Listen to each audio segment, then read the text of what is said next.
आज रीजनिंग का chapter dice start कर रहे हैं। देखिए जो ये 3 डायमेंशनल में, ये कितना है 2 डायमेंशनल। तो डाइस का मतलब डाइस का कितना सतह होता है, यानी कि फेस कितना होता है, तो 6 फेस होता है।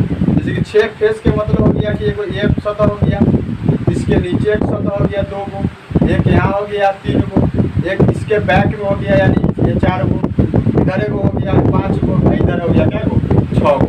यानी कि जो डाइस का होता है, यानी जो लीडो छक्का देखा होगा, लीडो छक्का, उसका क्या गो सतह होता है, 6 गो सतह होता है। कितना सतह होता है, 6 सतह होता है। यानी कि फेस की संख्या कितना होती है, 6 होता है। फेस की संख्या 6 होता है। और इसी मतलब कि पासा में यानी डाइस में 8 गो कॉर्नर होता है। 8 गो कॉर्नर, कॉर्नर मतलब क्या होता है, कोना। 8 गो कॉर्नर यानी कॉर्नर मतलब कोना।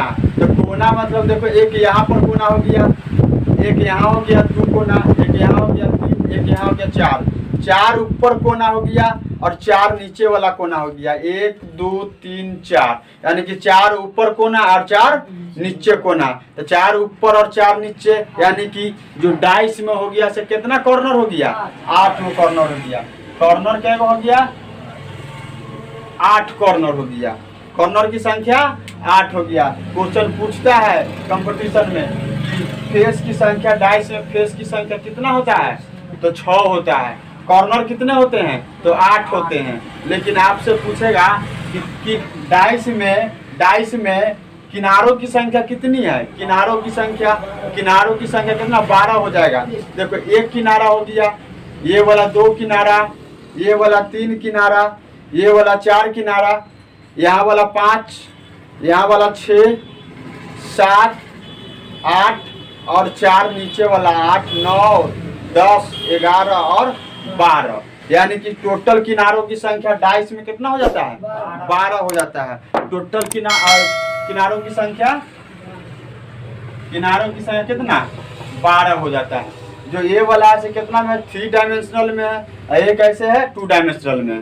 तो जो आपका रीजनिंग में जो सवाल पूछेगा 3 डायमेंशनल में नहीं पूछता है, आपको 2 डायमेंशनल में आपको क्वेश्चन पूछेगा। तो इसको हम मान लिए कि टॉप साइड, ऊपर वाला साइड हो गया टॉप साइड। अब देखो जैसे कि हम इस तरह रखेंगे तो यहाँ वाला क्या हो गया, टॉप साइड। यहाँ वाला इधर वाला कितना हो गया, राइट। और इस तरह धरेंगे इधर वाला राइट, इधर वाला क्या मान लिए हम, फ्रंट। इधर वाला को फ्रंट मान लिए, यानी कि 3 साइड को हम इंकित कर रहे हैं। यानी कि ऊपर वाला को फ्रंट कर रहे हैं, इधर वाला को क्या कर रहे हैं, राइट, और इधर वाला को फ्रंट। इधर वाला को भी पीछे है, मतलब ऊपर के भी नीचे भी एगो होगा, और फिर इधर का भी क्या होगा, ये साइड वाला होगा। अब देखिए लिखो, तुम लोग चला ना लिखो, तुम लोग लिखो, कट जाएगा वीडियो, रोक। देखो डाइस 2 प्रकार के होता है, एक होता है स्टैंडर्ड डाइस, एक होता है अनस्टैंडर्ड डाइस। तो स्टैंडर्ड डाइस एक होता है स्टैंडर्ड डाइस, एक होता है अनस्टैंडर्ड डाइस। तो स्टैंडर्ड डाइस मतलब क्या हो गया, मानक पासा। और अनस्टैंडर्ड डाइस मतलब हो गया कि अमानक पासा। कौन पासा, अमानक पासा। तो अब आते हैं कि आपको स्टैंडर्ड डाइस किसे कहा जाता है। तो स्टैंडर्ड डाइस किसे कहा जाता है, देखो जो हमारे डाइस का जो फेस होता है ना, उस दोनों फेस का योग हमेशा कितना होता है, 7 होता है। जैसे कि मान लीजिए कि ऊपर में 1 है तो नीचे में कितना होगा, 6 होगा। अगर ऊपर में बगल में ऊपर में 2 है तो इधर कितना होगा, 5 होगा।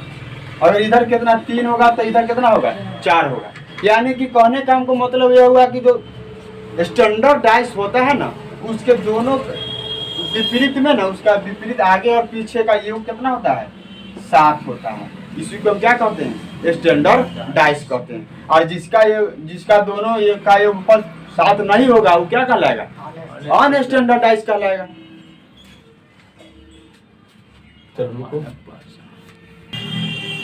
अर्थात आपसे अगर पूछेगा कि 1 का विपरीत फलक पर कौन होगा, तो 6, चाहे 6 के विपरीत फलक पर कौन होगा, तो 1। 2 के विपरीत फलक पर कौन होगा, 5, चाहे 5 के विपरीत फलक पर कौन होगा, 2। जैसे 3 के विपरीत फलक पर कौन होगा, 4, चाहे 4 के विपरीत फलक पर कौन होगा, 3। यानी कि जो स्टैंडर्ड डाइस होता है ना, उसके दोनों फलक का योग हमेशा कितना होता है? 7 होता है। देखिए जैसे कि यहाँ पर 2D में दिया हुआ है, तो इसी में 2D में समझिए कि जो ऊपर वाला सतह पर से क्या है? 5 है, और जो इधर वाला सतह पर से कितना है? 3 है, और इधर वाला सतह पर से कितना है? 1 है। आपको अगर क्वेश्चन पूछता है कि 1 के विपरीत सतह पर कौन होगा, 1 के विपरीत सतह पर कौन होगा, तो आंसर तो 6 होवे करेगा कि 1 के विपरीत सतह पर कौन होगा? 6 होगा। लेकिन आपसे अगर क्वेश्चन पूछेगा कि मतलब कि क्या 1 के विपरीत सतह पर 5 और 3 होगा, तो 5 और 3 विपरीत सतह पर नहीं होगा, क्योंकि 5 है से ऊपर है, 5 है से ऊपर है, 1 है से इधर है और 3 से इधर है। तो सबसे पहली बात तो हो गया कि जो 1 के विपरीत सतह पर पूछेगा तो 5 और 3 तो होवे ना करेगा, 5 और 3 होगा नहीं। लेकिन जो सिंगल डाइस होता है ना, सिंगल डाइस, उसमें आप हम अभी तुरंत बताए हैं कि सिंगल डाइस में क्या होता है कि जो विपरीत सतह पर होगा दोनों फलकों का योग कितना हो जाता है? 7 के बराबर हो जाता है। तो जैसे 1 के विपरीत सतह पर पूछेगा तो कितना होगा? 6। 3 के विपरीत सतह पर तो कितना होगा? 4, और 5 के विपरीत सतह पर पूछेगा तो 2। यानी कि 1 के विपरीत सतह पर 6, 3 के विपरीत सतह पर 4, और 5 के विपरीत सतह पर कितना हो जाएगा? 2 हो जाएगा। और सब के जोड़िएगा ना, तो सब के जोड़िएगा ना, तो दोनों सतह का योगफल कितना हो जाता है? 7 के बराबर हो जाएगा। किसके बराबर हो जाएगा? 7 के बराबर हो जाएगा। तो आपसे अगर क्वेश्चन पूछेगा कि 1 के विपरीत सतह पर कितना होगा, तो 6, 3 के विपरीत सतह पर कितना होगा? 4, 5 के विपरीत सतह पर कितना होगा? 2 के विपरीत सतह पर कितना होगा? तो 5। मतलब कि उल्टा पलटी इसमें कर सकते हैं, लेकिन दोनों सतह का योगफल कितना होना चाहिए? 7 होना चाहिए। जैसे कि मान लिया जाए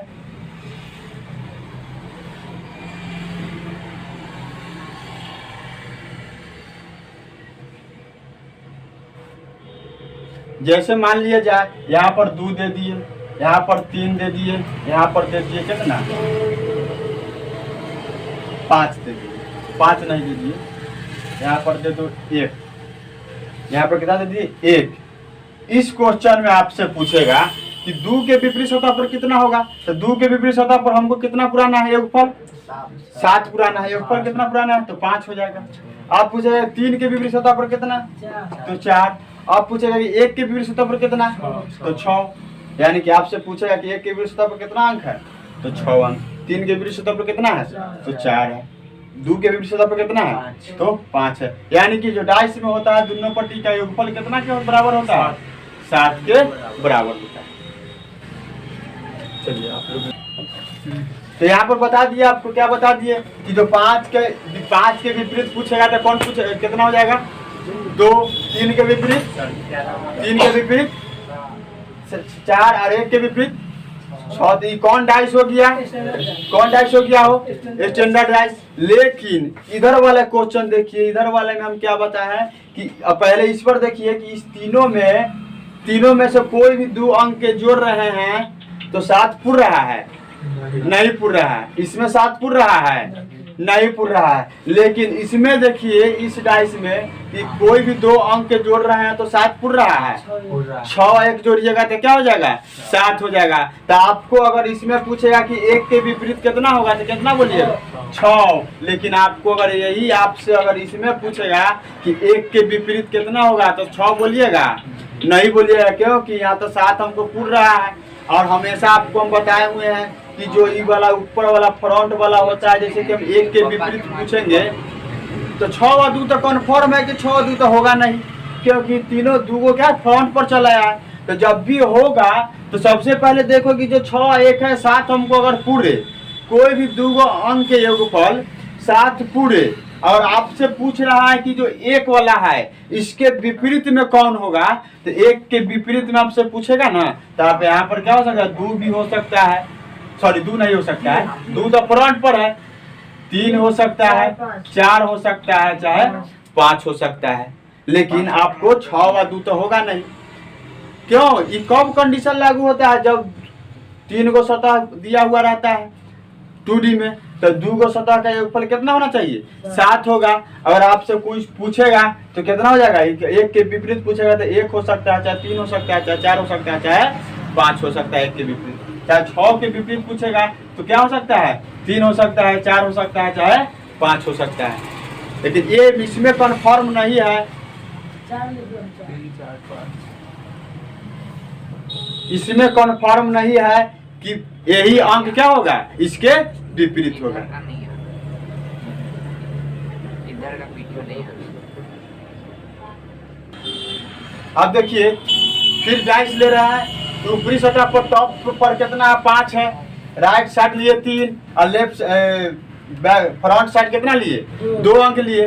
तो मतलब कि अब इसमें देखिएगा कि इसमें से 3 को सतह दिया हुआ है, तो 3 सतह में से किसी को 2 अंक का योगफल आ रहा है 7 आ रहा है। कौन आ रहा है 5 और 2 आ रहा है, 5 और 2 आ रहा है। अगर आपसे इसमें आप पूछेगा कि 2 के विपरीत कौन होगा, तो 2 के विपरीत तो सबसे पहले 5 और 3 तो होगा नहीं, 5 और 3 होगा नहीं, जो होगा तो कितना 1 होगा, 4 होगा, चाहे 6 होगा। लेकिन आपसे यही तो ये कौन डाइस हो गया, ऑन स्टैंडर्ड डाइस। उस समय बता रहे थे तो वो सब कौन डाइस बता रहे थे, स्टैंडर्ड डाइस बता रहे थे। उस समय क्या बता रहे थे, स्टैंडर्ड डाइस बता रहे थे। जैसे कि स्टैंडर्ड डाइस 3 हो गया, 2 हो गया, 1 हो गया। तो इसमें कितना, इसमें किसी तीनों में से किसी को भी को अंक में भी जोड़ते हैं तो 7 पुरता है, नहीं पुरता है। तो इसका 7 जब नहीं पूरे तो डायरेक्ट क्या कीजिए, इसके 3 के जब भी विपरीत होगा तो कितना होगा 4 होगा, 2 के विपरीत 5 होगा, 1 के विपरीत 6 होगा। यानी कि इसका जो स्टैंडर्ड डाइस के फॉर्म में आता है जेकर योगफल कितना होता है 7 होता है। ये हो गया स्टैंडर्ड डाइस, ये क्या हो गया स्टैंडर्ड डाइस। ये क्या हो गया ऑन स्टैंडर्ड डाइस, क्योंकि पहले थी क्यों देख इसका योगफल कितना हो गया है 5 और 2 7 हो गया है। इसका पूछेगा 2 के तो 1 भी हो सकता है, 4 भी हो सकता है और 6 भी हो सकता है। देखिए आप 2 क्वेश्चन दिए हुए हैं।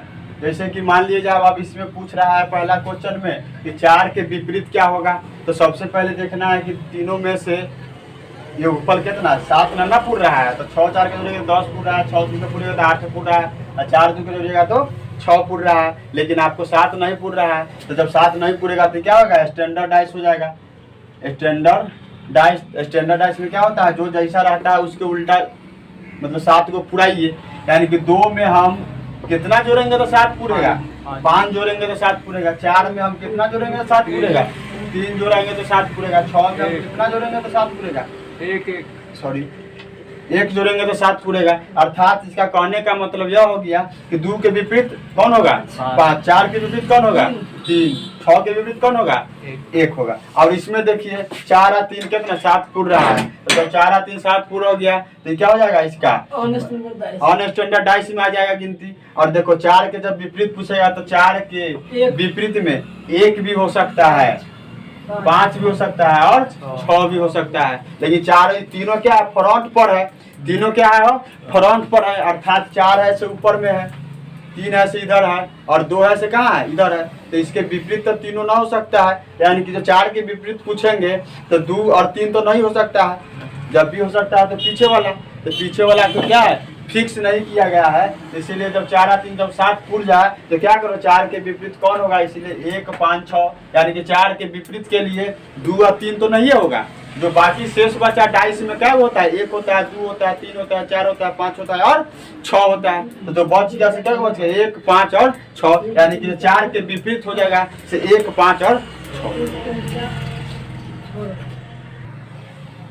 देखो अब इसमें दिए हम 2 को पासे वाला में ट्रिक दे रहे हैं कि जब 2 पासा दिया रहे, 2 पासा दिया रहे तो उसमें से 2 अंक बराबर हो, यानी कि दोनों पासा पर 2 अंक बराबर हो तो शेष बचा दोनों डाइस पर। मान लीजिए कि 2 और 4 है और 2 और 4 है क्या है बराबर है, तो जो शेष बचा है 3 और 5 बचा है, 3 और 5 बचा है तो वह एक दूसरे के विपरीत होंगे। तो आपसे अगर पूछेगा कि इसमें 3 के विपरीत कौन होगा तो क्या बताइए 5 होगा। यानी कि जो शेष बचा है वह एक दूसरे के क्या होगा विपरीत होगा। यानी कि 3 के विपरीत 5, 5 के विपरीत 3 हो जाएगा। देखिए पिछला टाइप पर क्वेश्चन बता रहे हैं कि देखो 2 के विपरीत कौन होगा, तो इसमें क्या है देखो 5 और 3 बराबर है, तो 2 के विपरीत क्या हो जाएगा 4। बाकी 5 और 3 बराबर है। ऐसा नहीं कि 5 और 3 इधर रहेगा तब 5 और 3 इधर रहेगा तभी बराबर होगा, ऐसा नहीं होता है। 5 और 3 मतलब 2 अंक क्या होना चाहिए, बराबर होना चाहिए। तो शेष बच गया 2 के विपरीत कौन हो जाएगा, 4। 4 के विपरीत कौन हो जाएगा पूछेगा तो 2 हो जाएगा। सर जी बताइए ना। देखिए आप दूसरा कंडीशन में मतलब लगाना कि देखो जब 2 या 2 से अधिक डाइस रहे और एक अंक क्या हो, बराबर हो, तो उसको क्या मानिए, कॉमन टर्म मानिए। जिस प्रकार देखो कि इस दो डाइस में क्या है, कॉमन टर्म कौन है, एक है, और कॉमन टर्म तो कोई है नहीं, यानी कि एक इसमें भी है एक इसमें भी है। लेकिन 6 इसमें है तो 6 इसमें है नहीं है, 3 इसमें है तो 3 इसमें है नहीं है, 5 इसमें है तो 5 इसमें है नहीं है, 4 इसमें है तो 4 इसमें है नहीं है। अर्थात हमको कहने का मतलब हो गया कि जो कॉमन टर्म है वो एक ही है।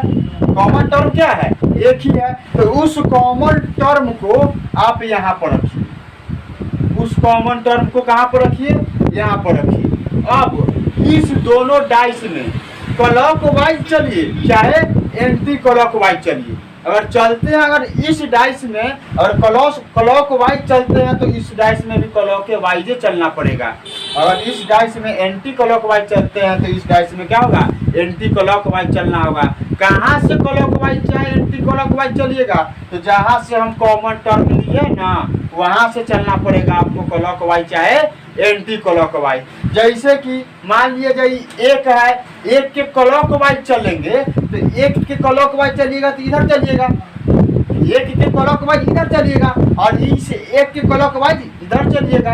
अर्थात कि एक के क्लॉकवाइज पहले इस डाइस में चल रहे हैं तो एक के क्लॉकवाइज इधर चल रहे हैं, तो पहले 5 तब 6, तो पहले 5 तब 6। अब इसका काम खत्म हो गया। तो अब यहाँ पर जाइए कि एक के क्लॉकवाइज चलिएगा तो एक के बाद कितना क्लॉकवाइज इधर घूमती, यानी कि 4 अथवा 3, यानी कि 4 अथवा 3। आप जानते हैं जो डाइस में होता है 1 होता है, 2 होता है, 3 होता है, 4 होता है, 5 होता है, 6 होता है, जिसमें से हम 1 लिख दिए, 5 लिख दिए, 6 लिख दिए, 4 लिख दिए, 3 लिख दिए, लेकिन 2 तो बचा हुआ है ना, हो तो 2 जो बचा है ना वहाँ पर आपको यहाँ लिख दीजिए। जो 2 बचा है वो कहाँ लिख दीजिए, यहाँ पर लिख दीजिए। अब देखिए यहाँ पर उल्टा भी करने का ट्रिक है कि एक दूसरे के विपरीत कौन हो गया, तो एक दूसरे के विपरीत यानी कि 1 के विपरीत मानिए कौन 2, 5 के विपरीत 4, 6 के विपरीत कौन 3 आएगा। यानी कि 1 के विपरीत 2, 5 के विपरीत 4, 6 के विपरीत 3। अब आपसे पूछेगा क्वेश्चन में कि 5 के विपरीत अंक बताइए तो कौन होगा 4, 6 के विपरीत अंक बताइए तो कौन होगा 3, 1 के विपरीत अंक बताइए तो कौन होगा 2। समझ में आ गया। देखिए अब दूसरा क्वेश्चन है, क्या इसमें क्या देखो कॉमन, देखो तो कॉमन क्या क्या है, एक है और एक है, कॉमन क्या एक है, लेकिन और सब अंक कॉमन है नहीं। तो पहले हम खींचने के लिए बताए कि डाइस में क्या होता है 6 गो होता है, तो 6 गो खींचिए, एक इधर कीजिए और एक इधर कर लीजिए। अब एक देखिए जो कॉमन टर्म है वहाँ वो उसको हम यहाँ पर रखिए। अब देखिए क्लॉकवाइज चलिए, तो क्लॉकवाइज चलिएगा तो इधर चलिएगा तो 2 और 3, तो 2 और 3, इसके क्लॉकवाइज चलिएगा तो 6 और 5, जो बच गया कौन 4 बच गया कौन 4। तो 1 के विपरीत 4, 2 के विपरीत 6 और 3 के विपरीत 5, यानी कि 1 के विपरीत 4, 2 के विपरीत 6 और 3 के विपरीत 5। आंसर आपका निकल गया। कि अगर आपसे पूछेगा कि 1 के विपरीत कौन अंक 4, 2 के विपरीत कौन अंक 6, 3 के विपरीत कौन अंक तो 5।